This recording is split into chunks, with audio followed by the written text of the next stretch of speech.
Olá, meus queridos, sejam bem-vindos diretamente de Dois Córregos, interior de São Paulo. Peço licença para falar com você. E vamos então à pergunta dela que diz assim: como aprender a agir mais pela razão e não pela emoção? Como aprender a agir mais pela razão e não pela emoção? Veja bem, antes só vamos fazer uma distinção aqui. Então, e não pela emoção. Veja bem, não tem como não agirmos pela emoção. E é de fundamental importância que a emoção faça parte da nossa vida, né? Senão, pelo amor de Deus, nós não viveríamos, não, né, daríamos risada, não sofreríamos, mas não nos alegraríamos. A parte do sofrimento vai bem, né, André? A gente não sofreria, mas a gente também não se alegraria. A gente não daria risada até a barriga doer, a gente não sentiria um friozinho na barriga. Então, a emoção faz parte, tá? E ela tem que acontecer na nossa vida. Agora, o grande problema é quando a gente se deixa dominar totalmente pela emoção, a ponto de desconsiderar características que estão ali na nossa fuça, estão diante dos nossos olhos e ainda assim a gente não consegue ter uma postura, a gente não consegue assumir aquilo como verdade e dizer o seguinte: não, olha, diante destes fatos, eu cheguei à conclusão que isso aqui não é para mim, eu não mereço isso. Então, nessa hora, eu afasto a emoção negativa que quer me dominar. Ou seja, mas eu não vou viver sem essa pessoa, eu não consigo. Eu afasto, não. Isso aqui não é para mim. Eu sou uma pessoa bacana, eu sou uma pessoa legal e eu vou me sujeitar a tudo isso aqui. Isso eu estou dando exemplos, né? Não estou dando um exemplo concreto, estou falando de maneira genérica, pode ser aplicado a qualquer coisa, mas a gente poderia citar alguns exemplos aqui. A famosa questão que sempre aparece aqui no canal: me envolvi com uma pessoa comprometida. Gente, isso para mim é o exemplo mais clássico que eu poderia usar nesse caso aqui para explicar essa diferença entre eu olho para determinada situação e não vou deixar a emoção tomar conta, porque a situação, a realidade, ela me mostra uma coisa que não é para mim, porque só vai me trazer desgaste. Então, eu olho, a minha razão está me mostrando. Está mostrando para mim. Escuta, o cara é comprometido. Mas aí a gente começa a querer driblar a razão com as justificativas. Vê se não é assim. Eu estou dando o exemplo da pessoa comprometida, mas isso você pode usar para todos os... É que eu acho que dá um exemplo mais, sem ser aquela coisa genérica que serve para isso, para aquilo, para aquilo. Dando um exemplo de uma situação real, a gente consegue aplicar em todas as outras. Então, eu sei que o cara é comprometido, não é para mim. Aí, eu vou começar a querer driblar minha própria razão. Eu começo a querer enganar minha própria razão. Então começam as justificativas. Mas o casamento dele tá falido.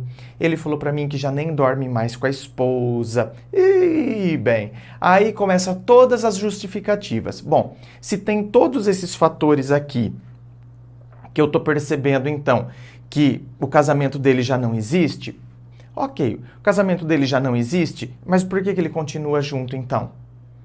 Porque tem um monte de coisa envolvida. Bom, então, meu bem, se ele tem esse monte de coisa envolvida, ou ele vai achar uma mulher que vai aceitar essa situação, porque eu não vou aceitar, não é? Eu não vou aceitar receber migalhas, eu não vou aceitar viver escondida, porque eu vou ter que viver escondida, como se eu fosse uma bandida. Eu não sei se de fato é isso que está acontecendo. Será que o casamento de fato está falido? Não, porque eu vejo mensagem dele, ele me mostra as coisas, o e-mail que troca com a mulher. Bom, então, isso aí são coisas que ele vai ter que resolver com a mulher dele. Mas tem muita coisa envolvida. Bom, se tem muita coisa envolvida, é o que eu estava dizendo. Ou ele vai ter que achar uma mulher que aceite ser amante e vai ter que ficar escondida e vai receber migalhas, porque nos eventos oficiais ele vai estar com a família. Natal, Ano Novo, comemorações, ele vai estar com a família. Se alguma vez o seu aniversário, né, cair num dia que ele tem que estar, no final de semana, ele tem que estar lá com a família, o seu aniversário cai num sábado, ao invés de você sair, curtir com a pessoa que você tá junto, ir para um restaurante, depois uma bela noite no motel, sabe o que vai acontecer? Ele vai estar lá com a família dele, você vai receber uma ligação ou um WhatsApp, você é muito importante para mim, e você vai ficar na sua casa assistindo Netflix, entendeu? Socada naquele pijama, comendo uma pizza sozinha. Então, esse é o tipo de situação. Você está vendo que... Então, a razão, ela me mostra as coisas. Mostra claramente, só que claramente a gente foge dela. Com essas justificativas que a gente não percebe que a gente está se auto-sabotando. Então, veja bem, ou ele vai ter que achar uma amante, e essa amante não vai ter que se importar com essas migalhas, porque nos eventos oficiais ele vai estar lá com a esposa, por mais fracassado ou falido que esteja o casamento, mas como tem muitas coisas envolvidas, então ele tem que sustentar aquilo lá, certo? E você vai ser escondida, ou ele resolve aquilo com a esposa dele. Separa, não deu certo, o que tiver que resolver, vamos resolver, tem muita coisa envolvida, a gente desenrola isso, porque eu vou seguir minha vida, deixo minha esposa seguir a vida dela e eu vou seguir a minha. Agora, você está vendo que, diante de tais fatos, a gente quer negar. A gente está muito envolvido emocionalmente, a emoção, às vezes está falando... Emoção aqui é paixão, viu? Não pensa que é amor, não. Porque no começo a gente está tomado pela paixão. Esse negócio de que, ai, foi amor à primeira vista, porque, meu Deus, eu nunca vi uma pessoa como ele. Ai, sabe, meu Deus, deu uma química, deu uma...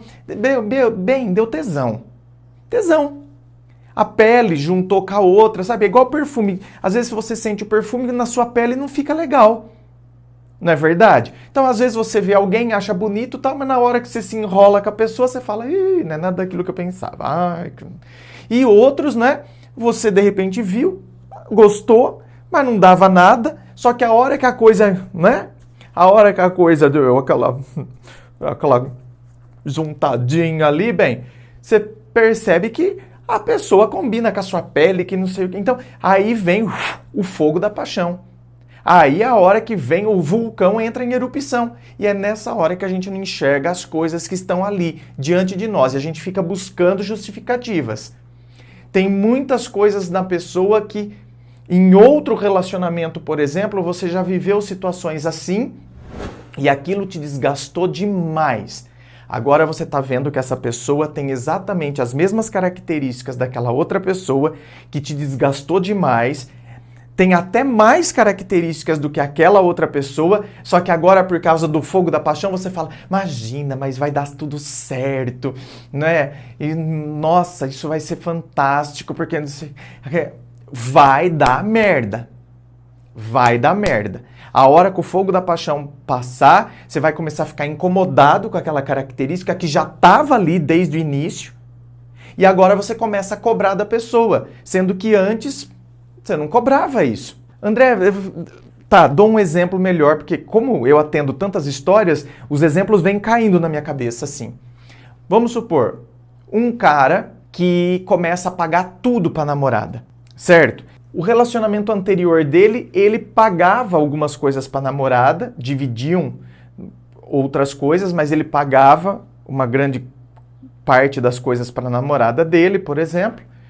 Só que isso irritava ele. Irritava porque ele sabia que a namorada também tinha um emprego, porque ele sabia e que ela podia também pagar, e aquilo incomodava ele. Agora ele começa um novo relacionamento com uma nova namorada, e essa nova namorada está começando agora, tá, né, começando aí no seu trabalho, está trabalhando por conta, então às vezes tem cliente, às vezes não tem, né? É autônoma. E ele, então, no fogo da paixão, ele sai um final de semana com ela e ele paga absolutamente tudo e fala que vai ajudá-la e que não sei o quê, e que então é a forma dele ajudar ela, ele paga as contas no final de semana, que então é a forma que ele tem dela poder economizar para ter o que ela quer, você está entendendo?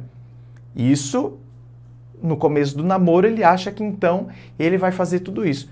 No decorrer do tempo, isso vai se tornar um peso. A namorada anterior, que ele pagava algumas coisas, ele já ficava incomodado. Agora essa, no início, nossa, eu acho que eu vou dar conta, que vai dar tudo certo. No início.